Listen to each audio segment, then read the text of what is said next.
Hello and welcome to Levant TV headlines. The leaders of France and Iraq have urged swift action against Islamic State militants as President François Hollande opened an international conference to shore up an anti-jihadist coalition in Paris. Tehran has ridiculed an international conference on the jihadist threat, insisting the Islamic State cannot be defeated without the support of its ally Damascus. Iran's Supreme Leader Ayatollah Ali Khamenei says Iran has rejected a US request for cooperation against the Islamic State. An Egyptian court has ordered the release on bail of Alaa Abdel Fattah, a prominent activist of the 2011 revolt against former President Hosni Mubarak. And British Prime Minister David Cameron is making his last visit to Scotland ahead of this week's independence referendum, hoping to boost the no vote, with polls predicting a very tight race. Now let's take a look at the top headlines in today's newspapers in the Middle East.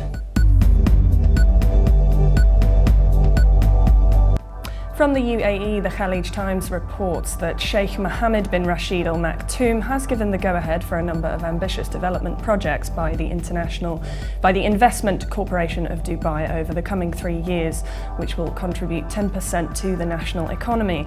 The paper also reports that a single mother, people who have been married before, and cohabiting couples were married by Pope Francis in a taboo challenging ceremony at the Vatican yesterday. In Lebanon, the Daily Star reports that Lebanon has been in a total blackout since 9 a.m. on Monday due to a malfunction in one of the power plants that hit the electricity network. The paper also reports that Tehran ridiculed an international conference on the jihadist threat that opened in Paris today, insisting that ISIS cannot be defeated without the support of its ally Damascus. The Egypt Independent reports that anti-military activist Alaa Abdel Fattah was released on a £5,000 Egyptian bail pending a retrial over charges of unlicensed protesting. The paper also reports that Irrigation Minister Hossam Maghazi said Egypt is considering a study prepared by specialists to connect part of the Congo River to the Nile, adding that the ministry formed a committee to discuss the technical details of the proposal.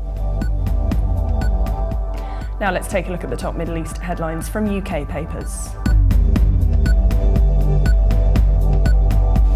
The Independent reports that Middle Eastern countries, including Saudi Arabia and the United Arab Emirates, could bomb the Islamic State as part of an international coalition.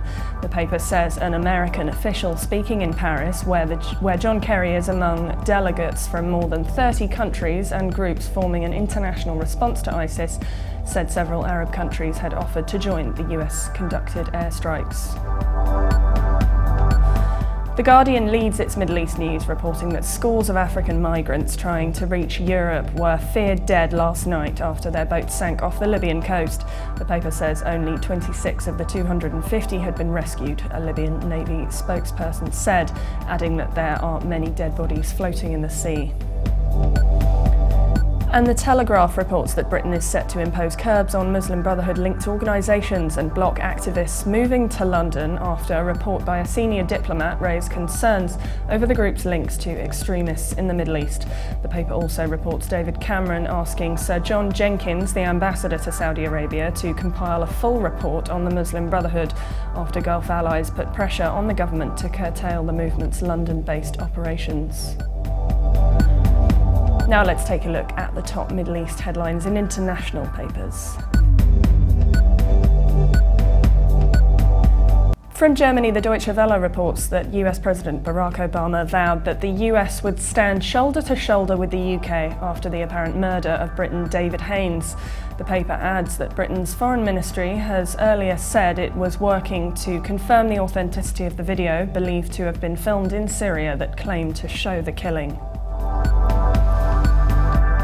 And finally, the New York Times reports that the Israeli military has threatened disciplinary action against a group of veterans and active reservists of a secretive military intelligence unit who declared that they would no longer participate in surveillance activities against Palestinians. The paper says the protest and counter-protest exposed some of the complexities of life in Israel, where most 18-year-olds are conscripted for up to 3 years of service. And for more updates, please visit levant.tv.